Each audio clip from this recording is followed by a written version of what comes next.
Ms. Murray, seconded by Mr. Casey, moves that Bill C-622, an act to amend the National Defence Act, Transparency and Accountability, to enact the Intelligence and Security Committee of Parliament Act, and to make consequential amendments to other acts, be now read a second time and referred to the Standing Committee on National Defence.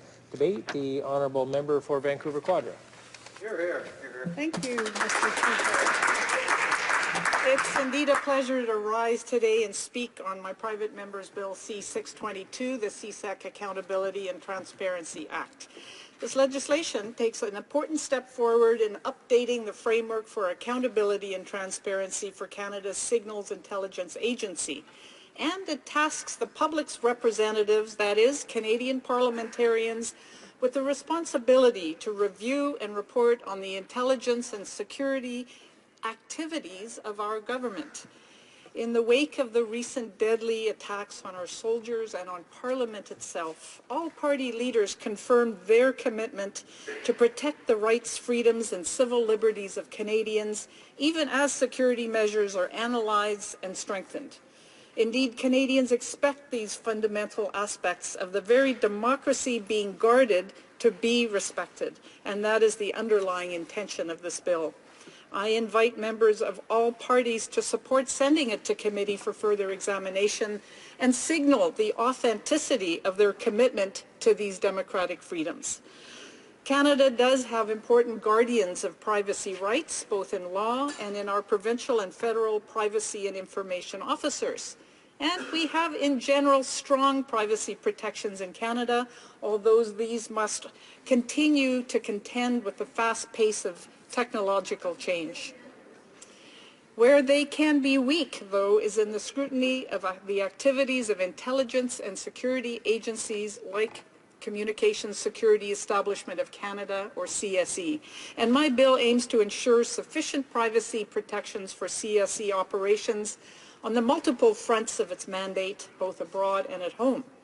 As the federal and provincial privacy commissioners stated in a recent communiqué, and I quote, "Canadians both expect and are entitled to equal protection for their privacy and access rights and for their security.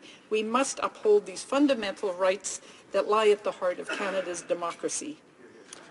I agree. In fact, the effective protection of individual privacy and the effective delivery of national security measures are not a dichotomy or a trade-off. They are complementary, and both are necessary. The United States Department of Homeland Security is a good example. This department considers safeguarding civil rights and civil liberties to be critical to their work to protect their nation from the many threats they face. This third largest department of the U.S. government now explicitly embeds and enforces privacy protections and transparency in all the department's systems, programs, and activities. Deputy Secretary Mayorkas confirmed in a recent speech that not only is this an integral part of DHS's mission and crucial to maintaining the public's trust, but it has resulted in Homeland Security becoming a stronger and more effective department. Bill C-622 reflects that very philosophy. Now for some information about Communications Security Establishment Canada. CSE is our national cryptology and signals intelligence agency.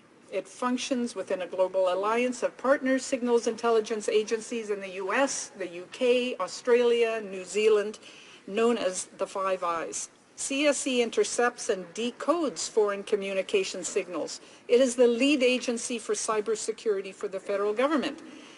And it uses its technological capacities and expertise to assist domestic law enforcement and intelligence agencies. As this three-part mandate suggests, CSE is an important and powerful contributor to Canada's national security, and we want it to become a stronger and more effective department. Much of CSE's work today focuses on internet and mobile phone communications between foreigners who might pose a threat to Canada. CSE does not have the mandate to spy on Canadians, except when it is assisting other federal security and law enforcement agencies who have the appropriate permissions, such as a warrant. However, its powers were extended in 2001 to allow it to inadvertently collect Canadian communications when it is targeting a foreign entity or conducting cybersecurity operations. Here's the challenge. The capability of information and communications technologies has skyrocketed over the past 13 years. However, the laws governing CSE have not changed once in that time. That means whether they are being used or not, CSE now has much greater powers to intrude into the privacy of people's personal lives and communications unimpeded by the law. It's time to update the law in this new environment of cloud computing and the Internet of Everything. This bill maintains all the important tools that our security agencies have at their disposal in order to protect Canadians.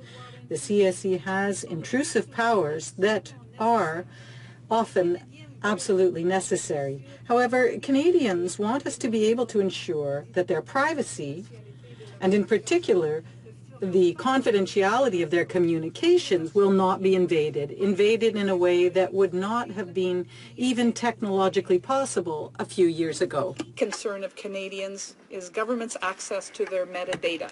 That is, their communication activities. It includes, for example, records of communications between your electronic devices and the devices of others.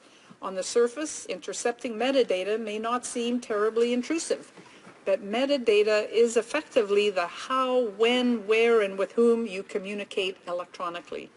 As Ontario's Information and Privacy Commissioner, Dr. Anne Kavoukian notes, quote, "It has been said that the collection of metadata is far more intrusive than reading someone's diary because not everything gets written down in a diary."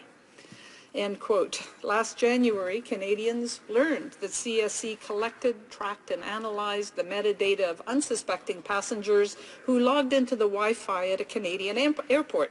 Because the law is so outdated, this was probably legal, but certainly not respectful of privacy rights. Both CSIS and the RCMP are required to get a court approval to enlist CSE's help in wiretapping a phone, but no such approval is needed to collect metadata.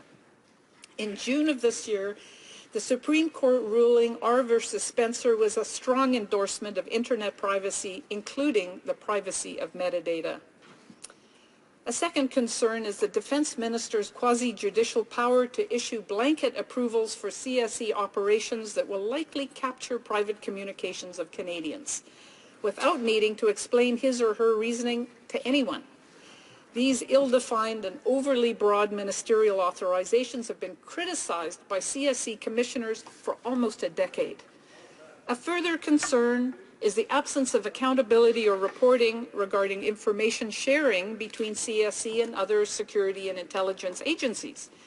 In a 2014 ruling, Federal Court Justice Richard Mosley found that CSIS and CSE kept the court in the dark about how they were enlisting foreign intelligence agencies to help spy on Canadians.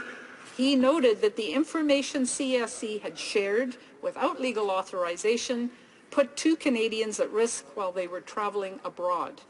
Justice Mosley's findings underscore the need to reinforce CSE's accountability, not only to the courts, but also to the Minister, to Parliament, and to Canadians. And finally, the grab bag of various kinds of oversight of various Canadian security and intelligence agencies, including CSE, and the absence of parliamentary oversight or review puts us definitely offside with Canada's main intelligence partners. So, how to support CSE and our other security functions by embedding better democratic accountability, clarity, reporting, and review, and update us to bring us in line with our Five Eyes allies. First, Bill C-622 strengthens judicial oversight by replacing ministerial authorization for the interception of Canadians' protected information with authorization by an independent judge of the federal court. This is consistent with the process used by the NSA, the National Security Agency, CSE's American counterpart. In addition, in this bill, metadata will be included in the new definition of protected information. Secondly, the bill strengthens ministerial oversight.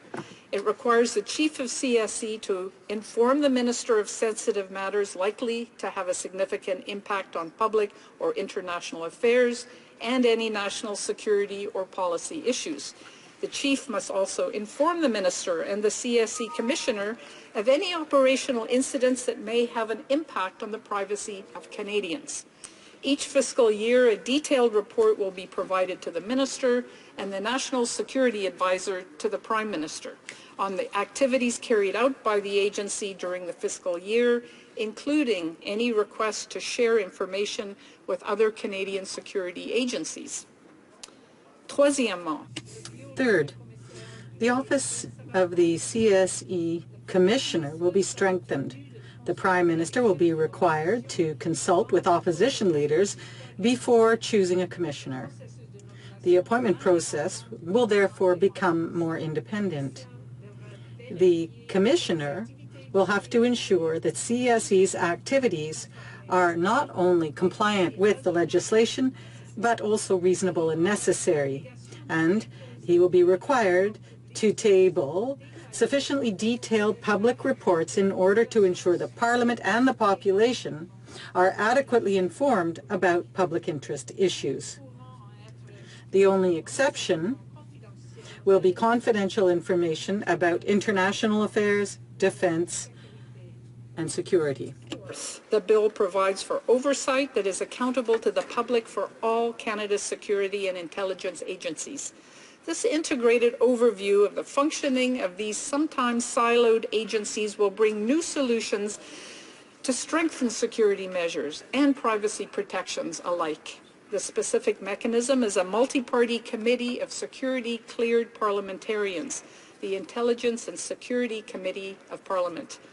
The mandate of this committee is to review the framework for intelligence and national security in Canada, to review the activities of federal departments and agencies in relation to intelligence and national security, and to issue an annual unclassified report which the Prime Minister will submit to Parliament.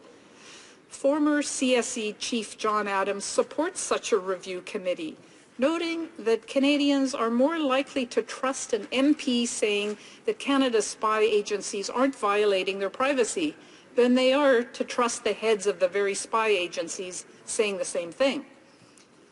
And I want to thank my Liberal colleague from Malpeque and the retired Conservative Senator Hugh Segal and Senator Romeo Dallaire for their hard work writing legislation to customize a very successful British parliamentary oversight model for our unique Canadian needs.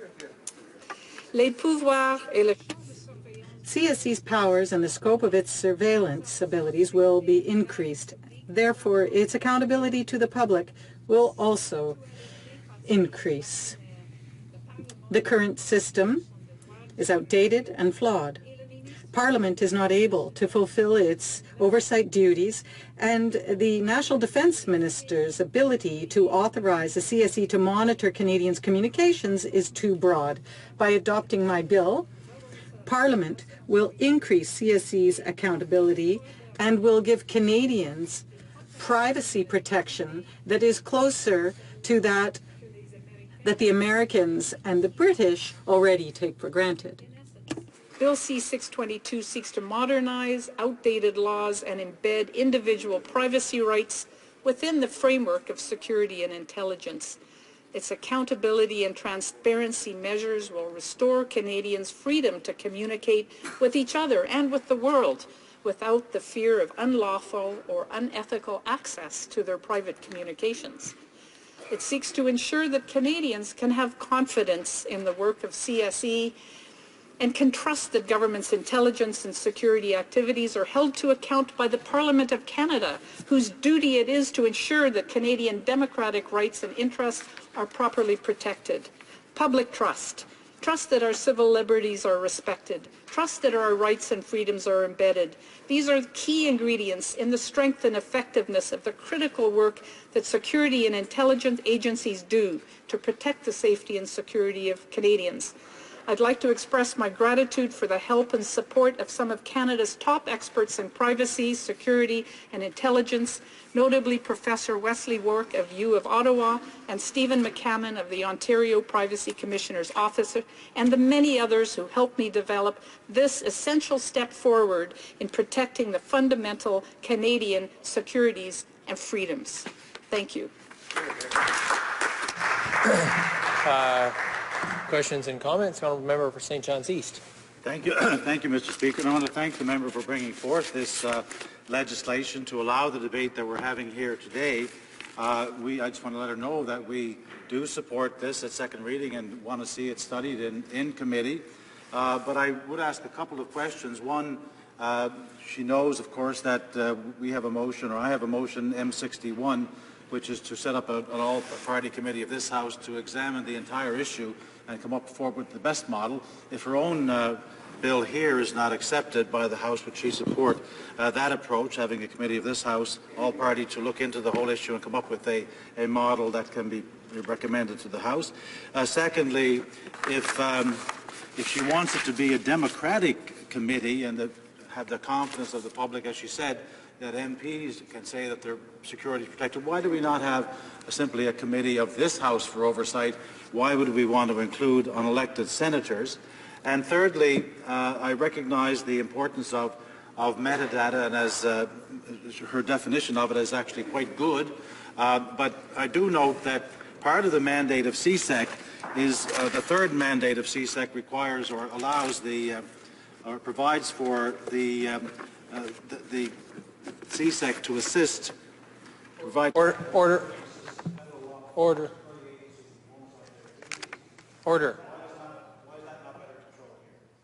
The Honourable Member for Vancouver Quadra. Thank you, Mr. Speaker, and I want to thank the NDP National Defence Critic for those questions. Firstly, I am optimistic that I will have support from all sides of this House for this very nonpartisan effort to strengthen both our democracy and our security, and so I'm going to move forward with this bill. The Parliamentary Committee is a concept that was widely studied by Parliament back in 2004 and 5 and was embedded in a bill being put forward by the then Minister Anne McClellan with unanimous support from all parties in the committee that studied it widely, traveling around to our intelligence partners to secure the best ideas for how to move forward. So I'm optimistic that the members on all sides of the House will support this bill to take it forward to committee and then examine it and bring forward their ideas. Questions and comments? The Honourable Member for Scarborough Agincourt. Thank you, Mr. Speaker. First of all, I want to congratulate my friend from Vancouver Quadra for bringing forth this very important private members bill. I think it reflects, in an important thesis that's coming from the opposition benches, which is the importance of parliamentary oversight. And notwithstanding the fact that we've often seen from the government side, particularly from this particular Prime Minister and his Executive Council, a reluctance to treat parliamentarians as essentially being grown-ups and capable of engaging in this type of oversight. I would like my friend's comments with respect to why she thinks this particular piece of legislation helps reinforce the rule of law. The Honourable Member for Vancouver Quadra. Well, thank you very much for that, for the question from my colleague from Scarborough Agincourt. And before I answer, I just want to say that I very much appreciate the expression of support for the bill from the NDP spokesperson earlier. So the rule of the law has a fundamental underpinning, and that is transparency, accountability, and respect for rights, freedoms, and civil liberties. And that's essentially what this bill is about. The lag between the law that governs CSEC and the capabilities of that agency mean that there is there is a trust me approach by that agency, because there simply isn't a framework that is adequate for its capabilities today, and this bill aims to change that.